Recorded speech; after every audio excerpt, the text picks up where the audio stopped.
ওই দ্বীপটাকে কিন্নর দ্বীপ বলে, কারণ ওইখানে কিন্নরদের আসা যাওয়া ছিল। কিন্নর দ্বীপে থাকা লোকেদের সুন্দর দেও কন্যা আছে। ওই দ্বীপ পর্যন্ত পৌঁছানো অনেক কঠিন। ওই দ্বীপের রক্ষা কিরাকট তান্ত্রিক নামের একজন বেতাল তান্ত্রিক, যে শূদ্র পুজো করত, আর 111টা প্রেতেদের হাতে রক্ষার জন্য ওকে রাখা হয়েছে। যখন এমন ছিল, কিন্নর দ্বীপ থেকে অনেক দূরে সমুদ্রের ধারে সুন্দরী কাকি নামের এক মহিলা নিজের ঝুপড়িতে থাকত। আজ পূর্ণিমা, অর্থাৎ কালকেই কিন্নর দ্বীপ যেতে হবে। এমন ভেবে পরের দিন একলাই নৌকো করে কিন্নর দ্বীপের দিকে এগিয়ে যায়। রাস্তায় সমুদ্রে ঝড় উঠল। ঝড়ে নৌকো ভেতরে ঢুকে যাচ্ছিল।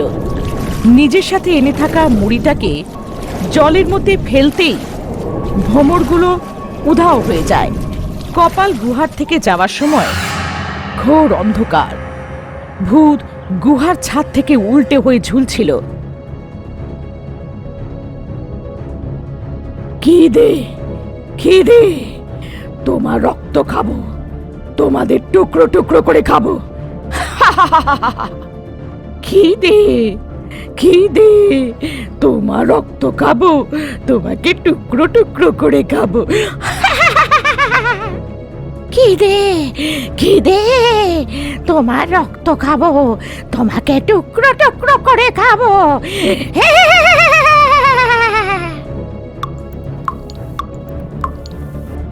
সুন্দরী কাকি একদম ভয় না পেয়ে নৌকো থেকে একটা লালটেন নামায় আর ওটাকে জ্বালায়। ওই লণ্ঠনটাকে একটা ডান্ডা দিয়ে বেঁধে যখন দেখালো, ওই ঝুলে থাকা ভূতগুলো উধাও হয়ে গেল। কপাল গুহার থেকে বাইরে আসতেই সমুদ্র একদম স্থির ছিল। দূরের দ্বীপটা সেই কিন্নর দ্বীপ। যেই ও ওই দ্বীপের কাছে পৌঁছতেই যাচ্ছিল, সমুদ্রের ভেতর থেকে হাত উঠছিল, হাওয়ায় উঠে পড়ে যাচ্ছিল। যদি মৌকা পায়, গলা ধরে সমুদ্রের ভেতরে নিয়ে যাবে। ওই পিশাচদের হাত দেখেও কাকি একদম ভয় পেল না। রোদম আকৃতম রঞ্জকম প্রেত রঞ্জকম কিরাটক বীর সেনা রঞ্জকম প্রেত রঞ্জকম নিশিদিন নিশাচর अगम्य लोक कंटक किराटक वीरा आवहम आवहम। এই মন্ত্রটা পড়ার সাথে সাথে ভূতেদের হাত এক এক করে সমুদ্রের ভেতরে চলে গেল। কিন্নর দ্বীপে পৌঁছে নৌকোটাকে তটের সাথে বেঁধে সমুদ্রের ধারে বালুতে ও পায়ের ছাপ খুঁজে বেড়ায়। পায়ের ছাপ দেখে বালুটাকে একটা কাপড়ে বেঁধে নিয়ে যায়। পুটলিটাকে নৌকোয় বেঁধে ফেরতই যাচ্ছিল। এখন আমাদের জীবন কি এখানে কি কেউ নেই যে আমাদেরকে বাঁচাতে পারবে? আমাদের জীবন কি এখন এখানেই? কেউ কি নেই যে আমাদেরকে বাঁচাতে পারবে? বাঁচাও। এইটা শুনে কাকি এত বছর ধরে এই দ্বীপে আসছি, আগে তো এমন শুনিনি। এসব কে বলছে? এমন বলে কান্নার আওয়াজের দিশায় দেখার পর একটা কিন্নর সমুদ্রের ধারে একটা বড় পাথরের উপরে বসে কাঁদছিল। ওই দ্বীপে কাকিকে দেখে কিন্নর ভয় পেয়ে যায়। কে তুমি? তুমি এখানে কিভাবে এলে? তুমি কি মায়াবী তান্ত্রিকা? কে তুমি? ভয় পেও না, আমি এক সাধারণ মানুষ। আমি তোমার কিছু খারাপ করব না, আমাকে বিশ্বাস করো। যদি তুমি সাধারণ, এই দ্বীপে আসা অসম্ভব। আমি তোমাকে বিশ্বাস করি না। ওটা আমার স্বামী সারঙ্গ, কিরাটক বীরুর নামের তান্ত্রিকের ভরসাওয়ালা লোক ছিল। কিরাটক বীরুর জল সমাধির পরে আমার স্বামীও বিছানা ধরে ফেলল। মরার আগে ও আমায় একটা মন্ত্রওয়ালা বই দিয়েছিল, যে এই দ্বীপে কিভাবে আসতে হয়। সুন্দরী, পূর্ণিমার দিনে কিন্নার যেইখানে পা রাখে সেইখানের বালি আর ধুলো সোনা হয়ে যায়। এই নাও, সেই কিন্নার পাহাড়ে কি করে যেতে হবে এই বইতে ভালো করে লেখা আছে। যদি সোনার ধুলো দরকার, পূর্ণিমার পরের দিনেই যেও। রাক্ষসী ঘূর্ণির খিদে অনেক বেশি, তোমাকে গিলে খেয়ে নেবে। তাই জন্যে ভূতেদের পছন্দর মুড়ি ছড়িও। সেই রাক্ষসী ঘূর্ণিগুলো সব পালিয়ে যাবে। অন্ধকার কপালের ভূতেদের আলোর থেকে খুব ভয় লাগে। তেলের মধ্যে নিজের রক্ত মিশিয়ে সেই হেরিকেনটা জ্বালিয়ে নিয়ে যেও। ওরা সবাই ভয়তে পালাবে। 111টা হাতের থেকে বাঁচার জন্য আমাদের গুরুর বইটাকে পড়ো। সেই ভূতেরা কিচ্ছু করতে পারবে না।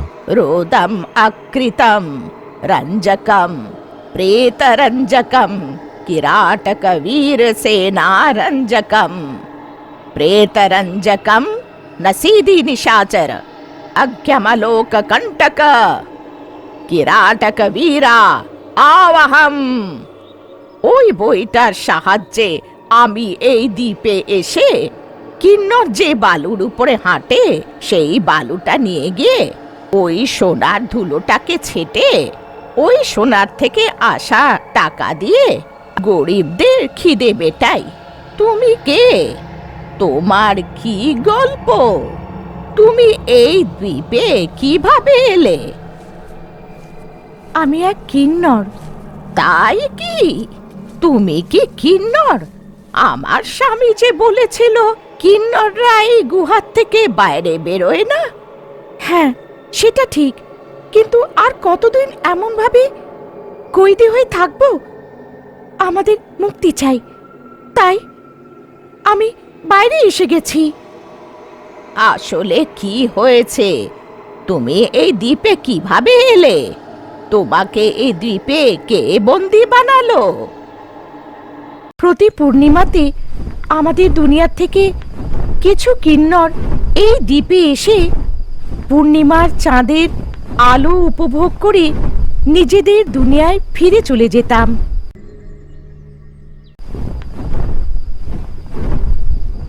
কিন্তু কিরাটক বীরু নামে এক তান্ত্রিক বেতালদের গুহায় তান্ত্রিক পুজো করছিল। কতদিন বেতাল আর কতদিন? আমি চাই যে আমার বৃদ্ধ অবস্থা চলে যাক আর আমি যুবক হয়ে যাই। 100 বছরের বয়স দরকার। বলো আর কি পুজো করব? পুজো নয় কিরাটক, আমি কিন্নারের বলি চাই। সেটাও বলি দিয়ে থাকা কিন্নার তোমার স্ত্রী হওয়া উচিত। আমাকে বলো কিন্নার কোথায় থাকে, ওকে টেনে নিয়ে এসে বিয়ে করব আর তোমাকে বলি দেব। এমনি হতে পারবে না মানব। কিন্নারকে স্বইচ্ছায় তোমাকে বিয়ে করতে হবে, না হলে সেই বিয়ে অমান্য। আর আমি সেই বলিকে স্বীকার করব না। এখান থেকে 16 মিল দূরে সমুদ্রের ওই পারে যাও, তুমি কিন্নার দ্বীপে পৌঁছে যাবে। যত কিন্নারের সঙ্গে বিয়ে করে তুমি তার বলি দেবে, তত 1000 বছর তোমার আয়ু হবে। কিন্তু তোমার মধ্যে কোনো দোষ থাকা উচিত না। তুমি কোনোভাবেই বিকলাঙ্গ হতে পারবে না। এইভাবে কিরাটক নিজের সহায়ক সারঙ্গের সাথে মিশে পূর্ণিমার দিনে এই দ্বীপে এসেছিল। আমার সাথে সাথে আরো কিন্নর চাঁদের রূপ দেখতে এসেছিল। নিজের তন্ত্র শক্তি দিয়ে আমাদেরকে এখানে বন্দি করে। তোমাদের 7 জনকে আমার সঙ্গে নিজের ইচ্ছায় বিয়ে করতে হবে, না হলে আমি তোমাদের মেরে ফেলবো। মানব, আমাদের ছেড়ে দাও, আমরা বিবাহিত। আমাদের স্বামী আমাদের দুনিয়ায় আছে। যাই হয়ে যাক, ছাড়বো না। আমার সঙ্গে বিয়ে করে নাও, না হলে নেগ যোগাবার গণনেন অশ্রী কামিয়ার তুমি কাওয়াহাদা দীপিকা ইশরা। এমন বলে নিজের তলোয়ার দিয়ে আমাদের জাদুই পাখাগুলোকে কেটে দিল।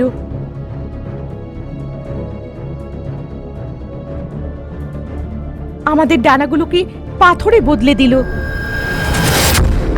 আমাদের কাছে যদি ডানা না থাকে, আমরা নিজেদের দুনিয়ায় ফিরে যেতে পারবো না। আমি তোমাকে বিয়ে করব, বাকি 6 জনকে ছেড়ে দাও। না, আমি 7 জনকেই বিয়ে করব। 7000 বছর অবধি আমি বেঁচে থাকবো। আমি নিজের তলোয়ার ওর উপরে ফেললাম, তখন ওর হাত কেটে নিচে পড়ে গেল। এইটা তুমি কি করে ফেললে? দাঁড়াও, তোমাকে দেখাচ্ছি। মিয়াট ওয়াহাদা ইসরা নেক জো ওয়াগার নেগেন আশরিকা মিয়াট কামিকা ওয়াহাদা দীপিকা ইসরা। এরম মন্ত্র পড়ার সাথে সাথে একটা হাত 111 হাতে বদলে গেল। ওগুলো উড়ে সমুদ্রে গিয়ে পড়লো। তুমি নিজে ডানা ছাড়া নিজের জায়গাতে যেতে পারবে না। আমাকে নিজের হাত পাওয়ার জন্য 19 বছর বেতালের আবার পুজো করতে হবে। তারপরে আমি আবার আসব।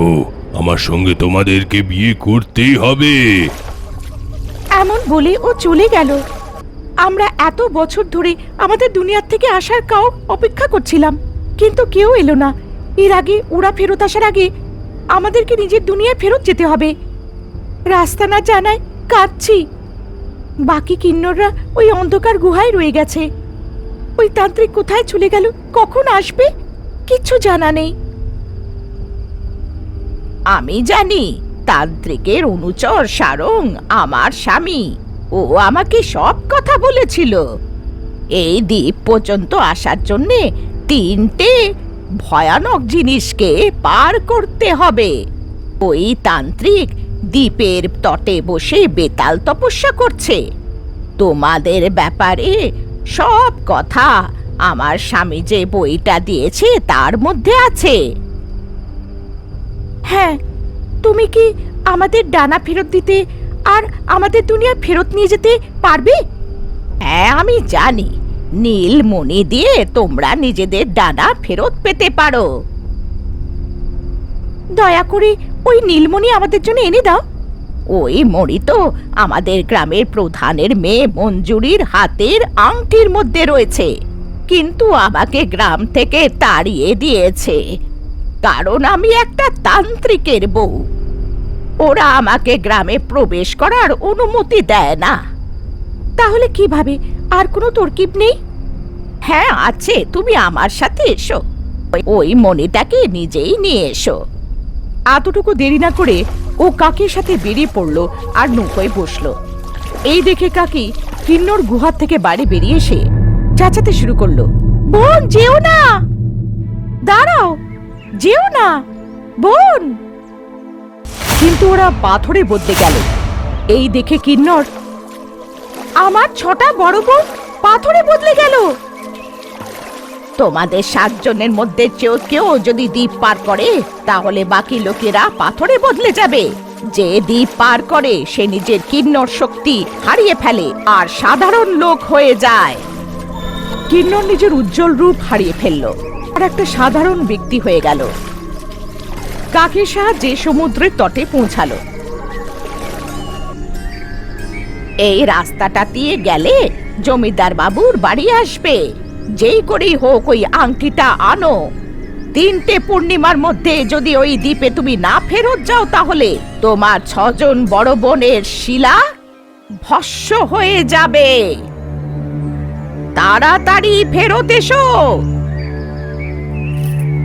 কাকের বলা মতো পরের দিন মঞ্জুরির খোঁজে বেরোলো, কিন্তু কখনো যে মহল দেখেনি। মানুষদের দেখে ওর অবাক লাগলো। ও ভ্যাবাচেকা কে হাঁটছিল। একটা রাস্তার কুকুর পেছনে পড়ে গেল। ভয় পালিয়ে একটা বাড়ির বাইরে কুঁয়োতে গিয়ে পড়ে গেল। আওয়াজ শুনে গঙ্গারাম যে পাশেই কাঠ কাটছিল কিন্নরকে বাঁচালো। যে জায়গাটায় কুকুরে কামড়েছিল সে জায়গাটাও বেঁধে দিল। যখন সে জিজ্ঞাসা করলো সে কে, কখন আর কেন এই গ্রামে এসেছে, পুরো কথা সে বলল। তোমাকে দেখে তোমার কথায় বিশ্বাস হচ্ছে না মেয়ে, কিন্তু জানা নেই কেন তোমাকে দেখলে তোমাকে সাহায্য করতে ইচ্ছা করছে। জমিদারের মেয়ে মঞ্জুরির আংটি যদি তোমার দরকার আছে তো আমরা আজকে রাত্রেই মহলে গিয়ে চুরি করি। গ্রামের সবাই ঘুমিয়ে পড়ার পরে দুজনে মিলে মহলের দেয়ালে চড়ে গেল। মঞ্জুরির ঘরে ঢুকে পড়ল, কিন্তু হঠাৎ করে পাহারা দেয়া কুকুরগুলো ঘেউ ঘেউ করল। গঙ্গারাম ধরা পড়ল। কিন্নর বিছানার তলায় লুকিয়ে পড়ল। গঙ্গারামকে চোর ভেবে সকালে বন্দি করা হলো। কিন্নরকে বাগানের পিছনের রাস্তা দিয়ে বেরোতে দেখে, কে তুমি? আমাদের বাগানে কিভাবে এলে? যা কিছু হয়েছিল সবকিছু মঞ্জুরিকে জানালো, কিন্তু মঞ্জুরির বিশ্বাস হলো না। কি, তুমি একটা দেবকন্যা? খুব ভালো, আজব একটা গল্প শোনালে। আজ থেকে আমাদের মহলে থাকো, আমায় রোজ এত ভালো ভালো গল্প শুনিও। এইভাবে জমিদারের মহলে দাসী হয়ে থেকে গিয়ে মঞ্জুরির সাথে ঘোলামেলা করে। একদিন সন্ধ্যাবেলায় যখন বাগানে দুজনে ঘুরছিল, যেখানে কিন্নরের পা পড়ছিল ওইখানকার মাটি সোনায় বদলে যাচ্ছিল। এটা দেখে মঞ্জুরি আশ্চর্য হয়ে গেল। যেখানেই তুমি পা রাখছো সেখানকার মাটি সোনার মতন চকচক করছে কেন? সত্যি তুমি কে? আমি বলেছিলাম না মঞ্জুরি, আমি দেবলোকের দেবকন্যা। আমার ডানা একটা তান্ত্রিক কেটে দিয়েছে, তাই আমি সাধারণ মানুষ হয়ে গেছি। পূর্ণিমার দিন আমি যেখানে হাঁটি ওখানকার মাটি সোনায় বদলে যায়। আমাকে ক্ষমা করো, আমি দেবলোকের দেবকন্যাকে দাসী করেছি, এতদিন ধরে সেবা করিয়েছি। আমার তোমার আঙ্গুলের নীলমণি চাই। আর গঙ্গারাম, যে আমার জন্য ধরা পড়েছে তাকে আজাদ করে দাও। মঞ্জুরি চুপটি করে গঙ্গারামকে মুক্ত করে দেয়, ওকে নিজের আংটি দিয়ে দেয়, গুপ্ত রাস্তা দিয়ে ওদের সীমানা পার করিয়ে দেয়। দুজনে যখন কাকির বাড়িতে এসে দেখে কাকি মরে গিয়েছিল। ওহ, এখন কি করি? কিন্নর দ্বীপের রাস্তা কাকি ছাড়া আর কেউ জানতো না।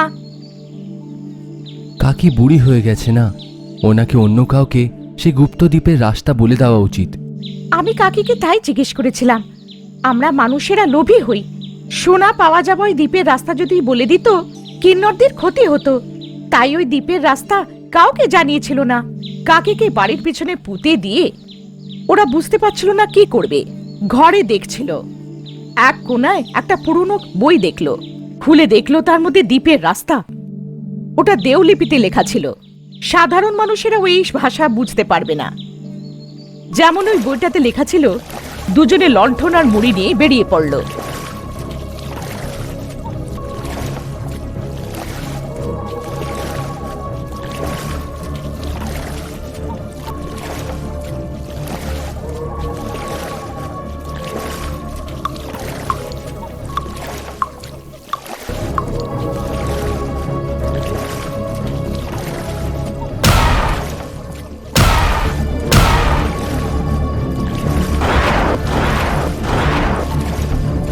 रोदम आकृतम रंजकम प्रेत रंजकम किराटक वीर सेना रंजकम प्रेत रंजकम नासिधि निशाचर अख्यम लोककंटक किराटक वीरा आवहम आवहम।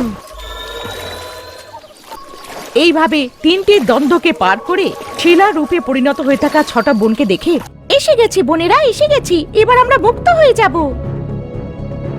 এমন বলে দৌড়ে গুহার মধ্যে গেল, নীলমণি বার করে লণ্ঠনের সামনে রাখলো। ওই আলো যখন শিলারূপে থাকা ডানাগুলোর উপরে পড়ল, ডানাগুলো আবার ডানা হয়ে উঠল। বাইরে শিলারূপে থাকা ৬টা বোনও কিন্নরে বদলে গেল, ওদের শক্তি ওদের কাছে ফিরে পেল।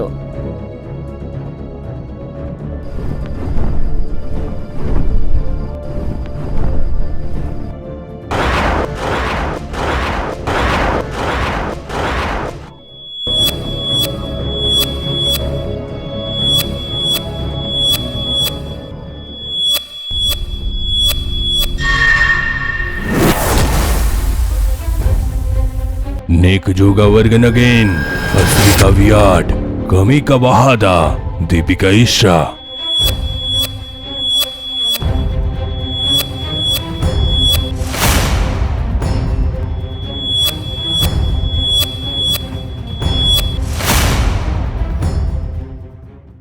নিজের প্রাণ সংকটে রেখে আমার সাহায্য করার জন্য একে নিয়ে নাও। অনেক জহরাত রত্ন দিয়ে গঙ্গারামকে ওরা সবাই 7 বনে উড়ে গেল। গঙ্গারাম একলাই নৌকোয় ফিরে এলো, কাকির কবরের উপরে ওই বইটাকে রেখে জ্বালিয়ে দিল। গঙ্গারাম সুখে জীবন যাপন করতে শুরু করলো।